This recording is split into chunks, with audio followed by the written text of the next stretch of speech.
Hoje nós vamos falar sobre praticamente a nossa última matéria, né, que é sobre a mesa de entendimento e o critério da dupla visita. Isso aqui, na verdade, né, a mesa de entendimento e o critério da dupla visita, ele é utilizado apenas no âmbito das questões trabalhistas, tá? Ele é utilizado nesse momento. Então, ele é específico, né, para essa área, onde a gente, então, vai ver a mesa de entendimento vinculada ao critério da dupla visita. Quando a gente fala na mesa de entendimento, necessariamente nós vamos passar pelo âmbito da fiscalização, tá? Porque é uma negociação que quem efetivamente realiza, é justamente a área de fiscalização. Então, dentro, né, do que a gente considera o poder de polícia dela administrativa, assim como ela lavra o auto de infração, ela também pode estabelecer, tá, através da mesa de entendimento, uma negociação que vai ser observada pelas partes dentro desse contexto, então, que estaria dentro do seu poder, né? Eu não sei se vocês sabem, mas, na verdade, as pessoas acham que a função maior, né, quando a gente fala da fiscalização do trabalho, hoje, né, uma secretaria do Ministério da Economia, as pessoas acham que ela apenas está ali para fiscalizar e emitir multas, né? Mas, na verdade, ela tem um objetivo muito maior, que é justamente o objetivo de orientação, de orientar. E nas questões, por exemplo, que envolvam, né, possam, né, caracterizar um prejuízo, né, à segurança do trabalhador, a gente pode ter até a interdição ou embargo, né, da atividade da empresa ou daquela obra que está sendo realizada. Então, ela tem um poder bem grande, né, quando nós estamos falando no sentido de garantir, principalmente, a vida, né, dos empregados. Então, dentro desse critério, né, esse procedimento, ele visa justamente o objetivo maior para o qual existe, né, o poder de fiscalizar, que é justamente a gente está fazendo um meio de orientação, porque o objetivo maior, né, desse processo de fiscalização é no sentido de orientar, e não simplesmente de mero aplicador de multa, né, aplicando a multa na sua integralidade. Então, é um procedimento que o auditor fiscal do trabalho, né, ele pode, então, se utilizar em determinadas situações que nós vamos ver, né? Aplicar isso em todas as situações? Não, naquelas situações que nós temos previsão em lei. Então, tanto a Convenção 81 da OIT já vem trazendo essa previsão, assim como, principalmente, a Instrução Normativa 23, e ainda o decreto, né, o decreto 55841, quando ele fala na questão da regulamentação, né, das normas de trabalho. Então, o que acontece? Quando a gente tem a caracterização da mesa de entendimento, o agente fiscal do trabalho, né, de uma forma geral, aqui a gente falando, se esquecendo especificamente da mesa de entendimento, mas falando do poder-dever dele, né, de administrativo dentro das suas funções, ele, então, deve, né, ele tem como dever advertir, né, além de advertir, caso necessário, ele faça aquela advertência por uma não conformidade, também fazer um aconselhamento, e é claro que este aconselhamento aqui, ele parte, né, de um aconselhamento que é técnico, né, não é um aconselhamento por se fazer aconselhar, mas dentro da tecnicidade que aquele assunto envolve, e também tem um sentido de orientação, né, orientar as partes para que elas possam, de forma integral, cumprir aquilo que está estabelecido na lei. Então, veja que nós temos uma amplitude, né, nessa caracterização quanto aos agentes de inspeção do trabalho. Então, ele tem o poder de advertir, ele tem o poder de aconselhar e também de orientar.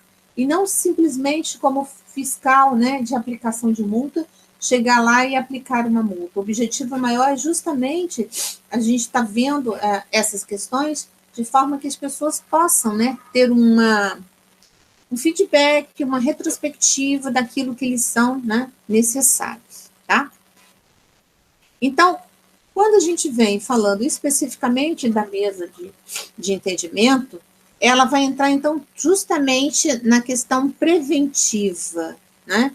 Por quê? Porque a atuação da fiscalização, né, do trabalho, em tese, ela tem que ser uma fiscalização preventiva. Ele não é um mero aplicador da lei que está ali aplicando a lei, independentemente, né, se ele é orientor ou não. Então, dentro da mesa de entendimento, o objetivo maior é justamente uma atuação preventiva para que aquilo deixe de ocorrer e nós passamos a ter um cumprimento integral, né, daquilo que está disposto na lei, tá? Está disposto em termos do nosso ordenamento jurídico. Então, de uma forma geral, nós podemos caracterizar que a mesa de entendimento ela vai ser justamente um instrumento, né, que a fiscalização se utiliza para poder atender aquilo que ela tem competência, né, orientar, aconselhar antes de aplicar a multa. Então, a pessoa tem a percepção e pode, então, cumprir aquilo que está disposto, né, na lei. Agora, nós temos que ver o seguinte, isso é uma alternativa, né, que vai caber ao auditor fiscal do trabalho em relação a aplicar ou não aquilo que está focado, aquilo que está estabelecido, né? Então, esse auditor, né, fiscal responsável pela fiscalização naquele momento, ele tem a capacidade, né, para, no caso, né, verificar concretamente qual seria o instrumento melhor a ser aplicado àquele caso concreto. Se realmente ele pode se utilizar da mesa de entendimento ou não, né? Porque vamos supor que seja uma situação que possa gerar um dano irreversível, né, ao empregado, um caso que ele pode vir a ter uma fatalidade. É claro que neste momento a fiscalização, ela jamais, né, optaria por essa, vamos dizer assim, essa possibilidade da mesa de entendimento, porque isso poderia gerar um dano irreversível ao empregado e, acima de tudo, quando nós estamos a falar em vidas, né, em preservação de vidas, nós não podemos nos privar, né, de aplicar aquilo que estaria disposto em lei. Então, é uma análise, né, que ele vai fazer a partir do conteúdo que se está discutindo, tá?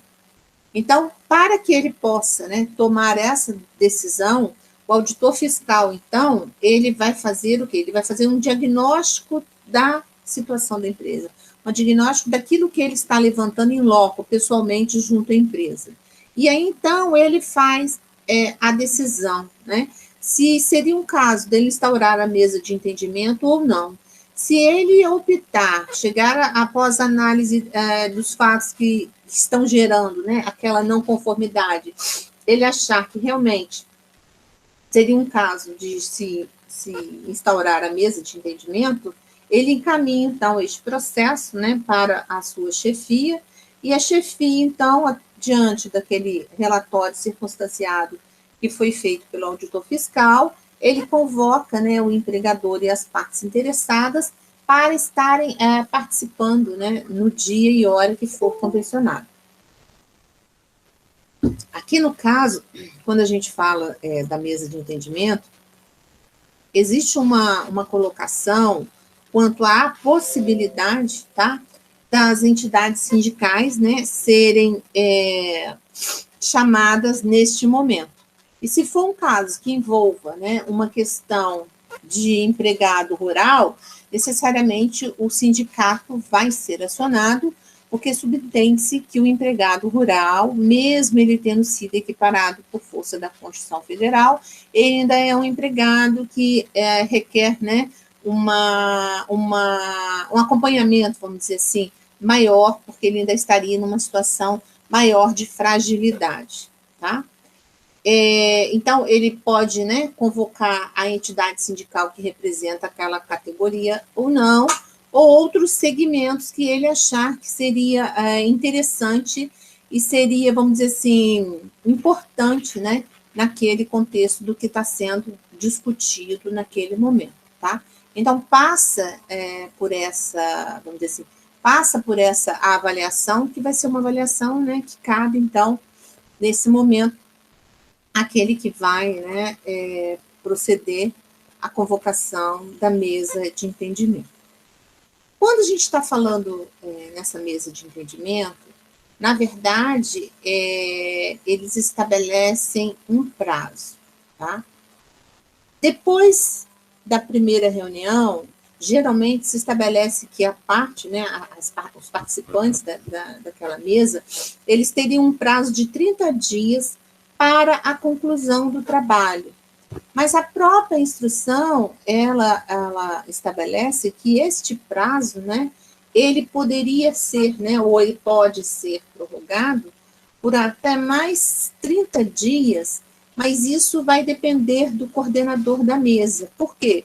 Porque o coordenador da mesa, ele vai verificar, né, qual a necessidade de realmente você concluir aquela atividade, a execução daquilo que tem que ser modificado ou não. Então, ele fala que o ideal, quando ele fala nessa conclusão do trabalho, é para saber se realmente vai ter alguma não conformidade a ser realizada ou não, qual o prazo que vai ser, como é que vai ser estabelecido essas regras. Então, por isso é que ele estabelece, né, um prazo aí de 30, que pode variar por mais 30, chegando a 60 dias. A partir do momento, então, olha só, aqui a gente está falando ainda, né, na avaliação, né, naquilo que vai ser colocado em prática ao final dessa reunião, ao final deste procedimento, porque, na verdade, ele não deixa de ser um procedimento que as partes se submeteram, tá? Mas aí, quando ele fala, então, houve procedimento, a gente conseguiu chegar num consenso em 30 dias, né? Aí a gente vai fazer o quê? Nós vamos firmar um termo de compromisso, tá?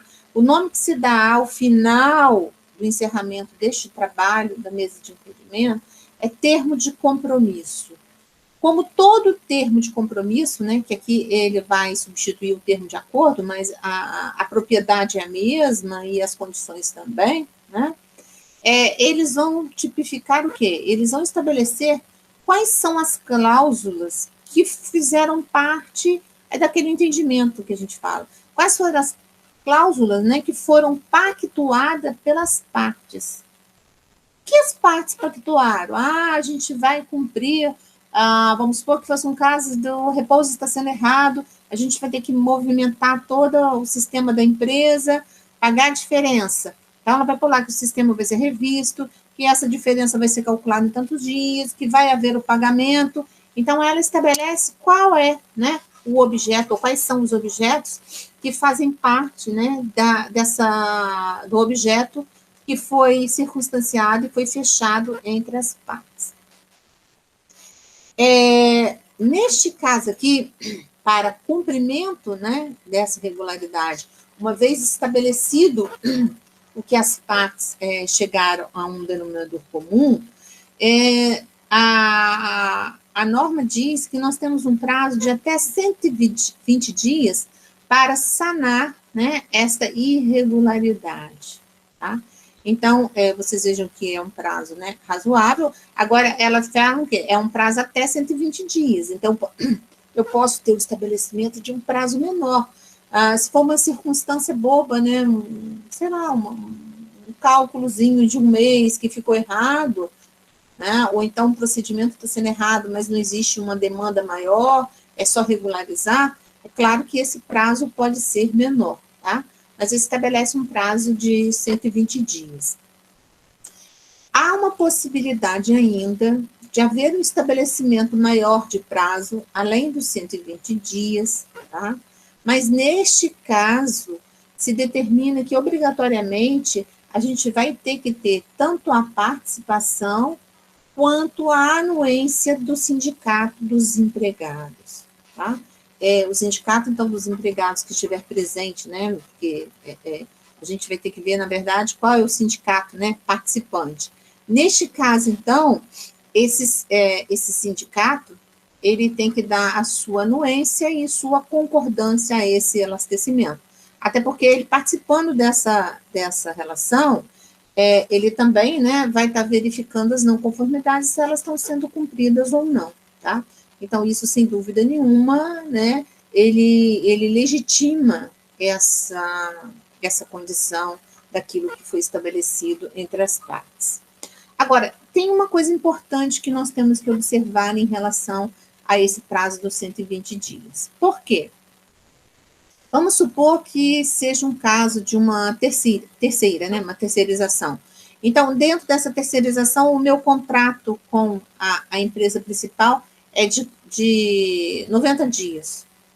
Então, não tem como eu, por exemplo, estabelecer, né, um prazo de 120 dias nesse termo de compromisso, se a gente já não tem mais, né, a empresa prestando serviço, porque isso pode gerar uma não conformidade insanável, né, para as partes. Então, a lei determina que nos contratos que tenham duração inferior, né, a 120 dias, a gente então tem que verificar, né, que o cumprimento dessa não conformidade, ela tem que observar este prazo de duração, tá? Mesmo que seja, ela não faz a ressalva, né? Mesmo que seja com a participação do sindicato dos empregados. Ela não faz uma diferenciação quanto a isso, tá? Então, a gente tem o limitador de 120 nestes casos. E como eu tinha chamado a atenção para vocês agora há pouco, né? A mesa de entendimento, e principalmente um prazo maior desse, a mesa de entendimento até poderia, mas assim, o prazo maior ou um prazo, né, suficiente de 120 dias, ele não seria aplicado, tá? Quando houver, né, o risco iminente à saúde do trabalhador. Isso é uma regra básica, tá, gente?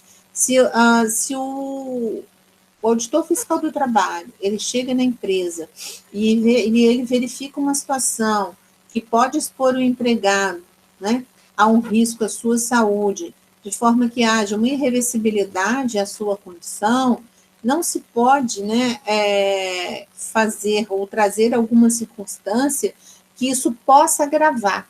Por isso, inclusive, é que a gente tem, né, a figura aí do embargo, né, ou da interdição.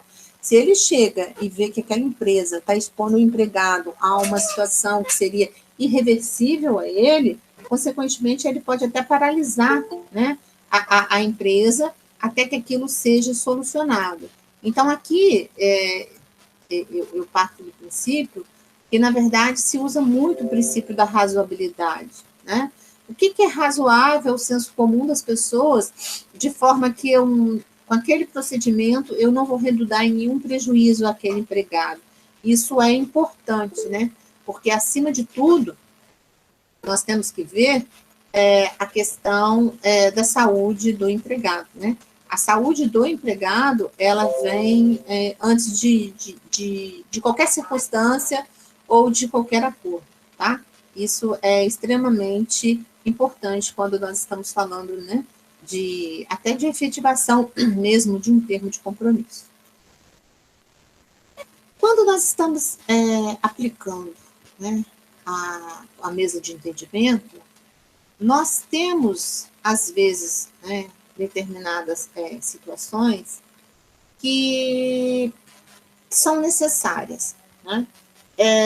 Fiz a mesa de entendimento, mas nós temos que fazer o quê? Nós temos que verificar se realmente aquilo que foi, né, estabelecido pelas partes foi cumprido naquele momento ou não.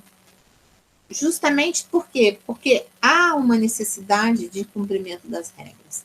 Então, nós temos a nota técnica 13652 de 2019 e a CLT nos artigos 627, tá? E o 627A, que vem falando na questão do critério da dupla visita. Então, quando se fala no critério da dupla visita, nós estamos falando o quê? Nós vamos verificar a não conformidade e vamos voltar, né? Vamos orientar e vamos voltar para ver se foi cumprido ou não. Então, os artigos dizem o seguinte: 627 da CLT. A fim de promover a instrução dos responsáveis no cumprimento das leis de proteção do trabalho, a fiscalização deverá observar o critério de dupla visita nos seguintes casos. Então, quais são, né, os casos em que nós podemos, ou melhor, em que se pode optar, né, a fiscalização do trabalho, pode optar pelo critério da dupla visita. A. Quando ocorrer promulgação ou expedição de novas leis, regulamentos ou instrumentos ministeriais, sendo que com relação exclusivamente a esses atos será feita apenas a instrução dos responsáveis. B. E se realizando a primeira inspeção do estabelecimento ou dos locais de trabalho recentemente inaugurado ou empreendidos. 627-A. Poderá ser instaurado procedimento especial para ação fiscal, objetivando a orientação sobre o cumprimento das leis de proteção ao trabalho, bem como a prevenção e saneamento de infração à legislação mediante termo de compromisso, na forma a ser disciplinada no regulamento da inspeção do trabalho. Então, aqui ele diz o seguinte: em que casos, né, nós podemos utilizar o critério da dupla visita? Então, primeiro, o nome já diz, ele é um critério. E é um critério que vai ser utilizado o quê? Quando houver a fiscalização do trabalho. Então, são nas ações fiscalizatórias, né, que ele vai existir. E justamente com qual finalidade? Para poder justamente orientar em relação ao cumprimento das regras trabalhistas. Mas ele estabelece lá quais são os casos, né, em que nós vamos utilizar desse critério. Então, ele diz, quando for legislação nova, não é isso? E quando o estabelecimento for recém-inaugurado, tá?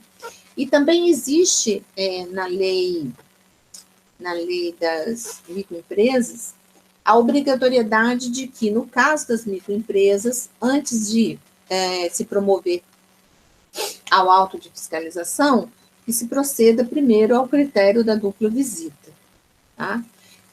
Qual o objetivo, né, desse critério? O objetivo dele justamente é ter um caráter, né, orientador e pedagógico, porque eu volto a afirmar para vocês, o objetivo maior, quando de uma fiscalização, não é, né, ou não deveria ser multar, mas deveria sim orientar para que aquilo não se repetisse e que para você, né, enquanto empregador, se utilizasse, né, daquelas regras de forma pontuais e de formas, vamos dizer assim, objetivas e verdadeiras, tá?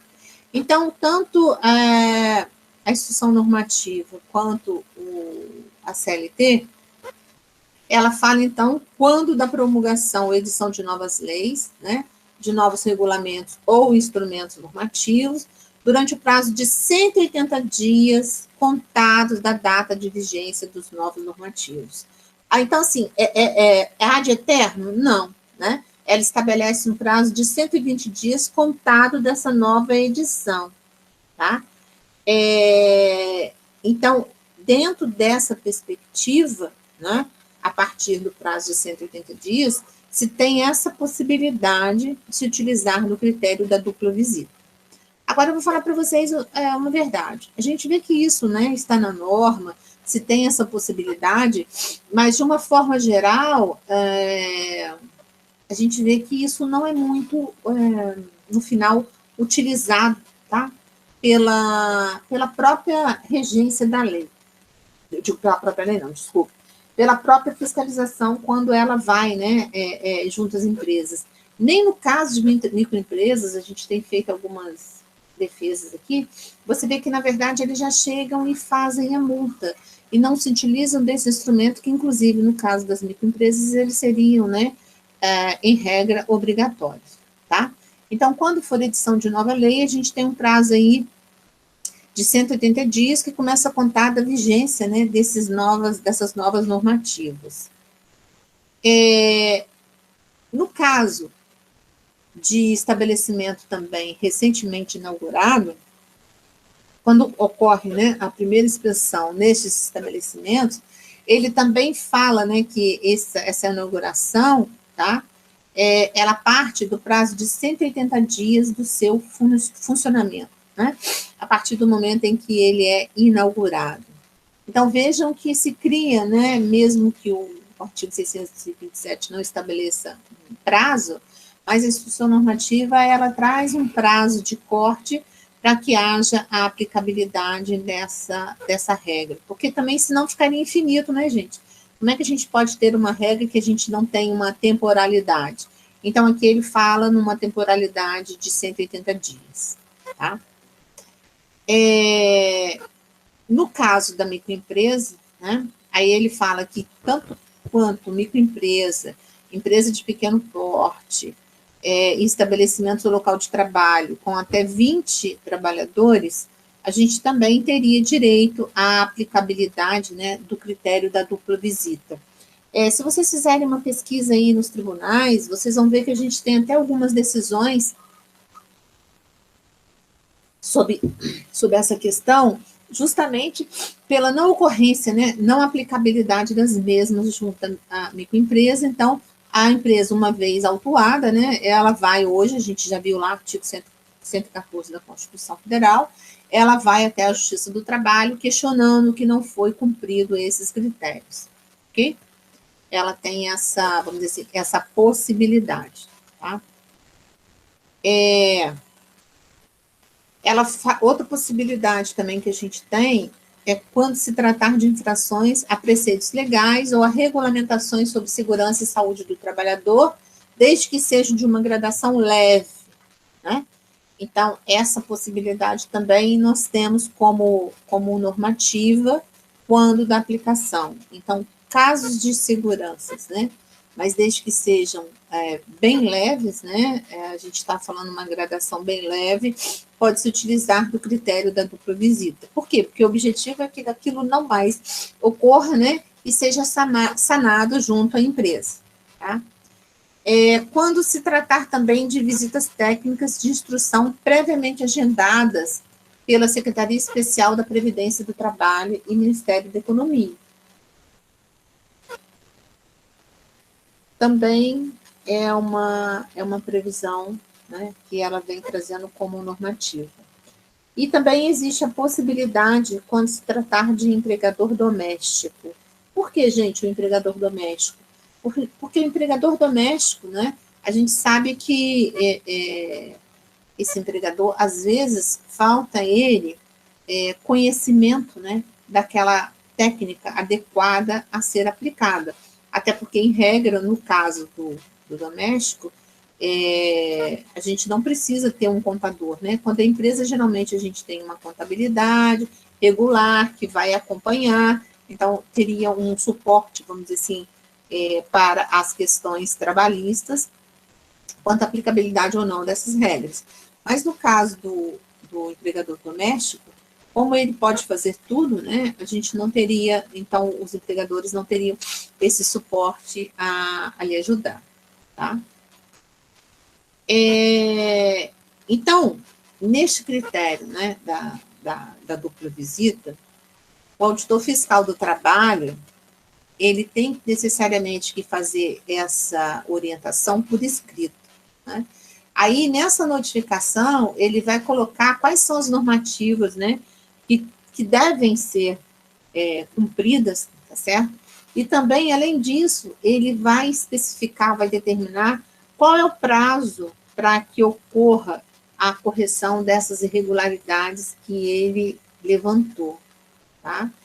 E neste caso, então, a própria instrução, ela determina, né, se tem um prazo mínimo de 90 dias, seja na fiscalização, ou mesmo que seja numa fiscalização posterior, mas ele estabelece um prazo, por quê? Porque o critério da dupla visita já está falando, ele pode voltar àquele local para verificar se aquilo foi cumprido ou não cumprido, né? Parte dessa perspectiva. Então, ele também tem que estabelecer um prazo. Como é que a pessoa vai saber, né, se se adequou ou não àquela realidade.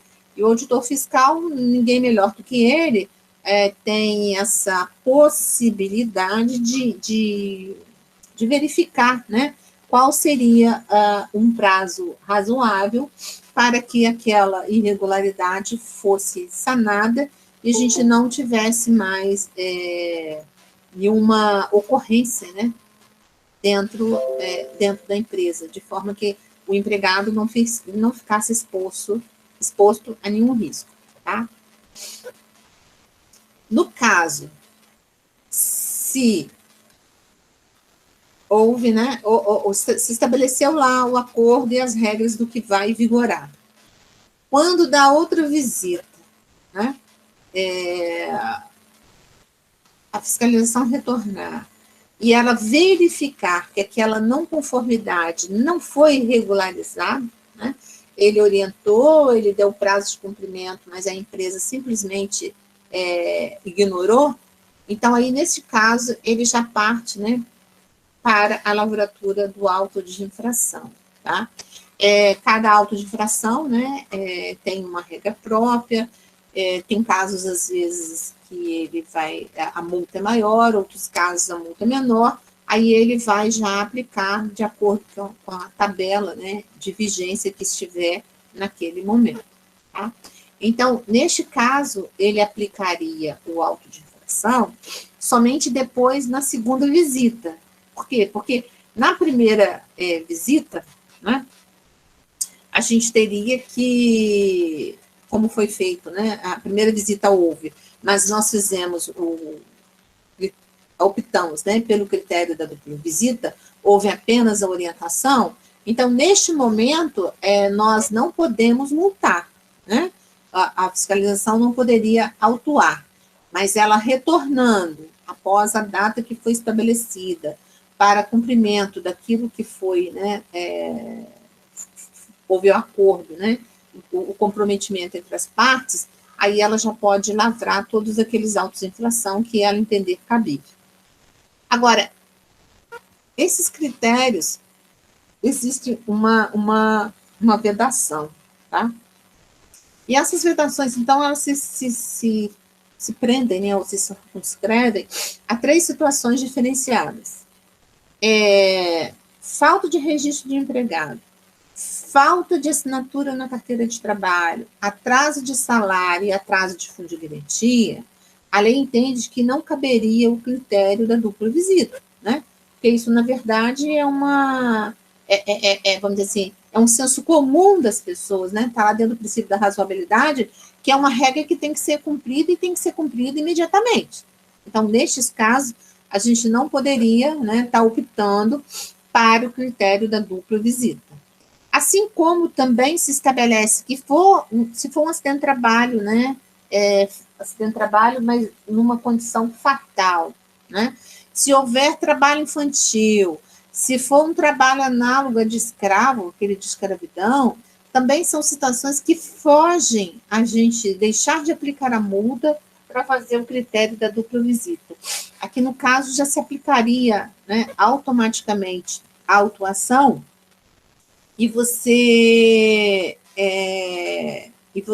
não, né, teria a possibilidade de optar pelo critério da dupla visita, tá? Então, também no caso de acidentes, né, principalmente acidente fatal. Reincidência, fraude, resistência ou embargo à fiscalização. Aqui já subentende-se o quê? Já foi, já voltou, já discutiu, né? Já não é a primeira vez que a pessoa faz isso, não é isso? Quando a fiscalização chega lá, há uma total... é visível ver, né, que a empresa ela está tentando embargar, está tentando criar situações, né, diferenciadas para que não seja visualizado pelo fiscal o que realmente ocorreu. Então, nestes casos, são as exceções que nós temos na lei de não aplicabilidade do critério da dupla visita, tá? Então, nestes casos que a gente acabou de elencar agora, fugiria ao princípio daquilo que é razoável, senso comum, e a gente aplicaria, então, a gente não, digo, a fiscalização do trabalho, né, ela aplicaria de imediato, tá certo, a autuação, né, e não levaria em conta, mesmo que seja, né, uma microempresa, não levaria em conta essa possibilidade da gente estar aplicando o critério da dupla visita, tá? Então, vejam que são condições, né, que nós temos específicas, tá, para serem aplicadas em termos de relações trabalhistas. Por isso é que quando eu iniciei, eu falei que aqui especificamente a gente aplica somente as relações de trabalho e não a qualquer relação, certo? É específica para essas relações, tá? E a gente vê muito ela aplicada principalmente nas questões do direito individual, mas isso não quer dizer que ela não possa ser aplicada também em questões de direito coletivo, né? Mas aí o coletivo entra mais como aplicação, por exemplo, de não norma, da norma coletiva, né? Ou de outras normas de segurança do trabalho, tá certo? Mas nas questões individuais a gente vê muito essa aplicabilidade. Agora não está tendo, né, por conta especificamente da pandemia, mas são condições que a própria lei, né, nos estabelece e que nós podemos estar utilizando. Ela não é muito grande, tá, gente? Na verdade, o principal, né, que ela traz para a gente são essas considerações, ok?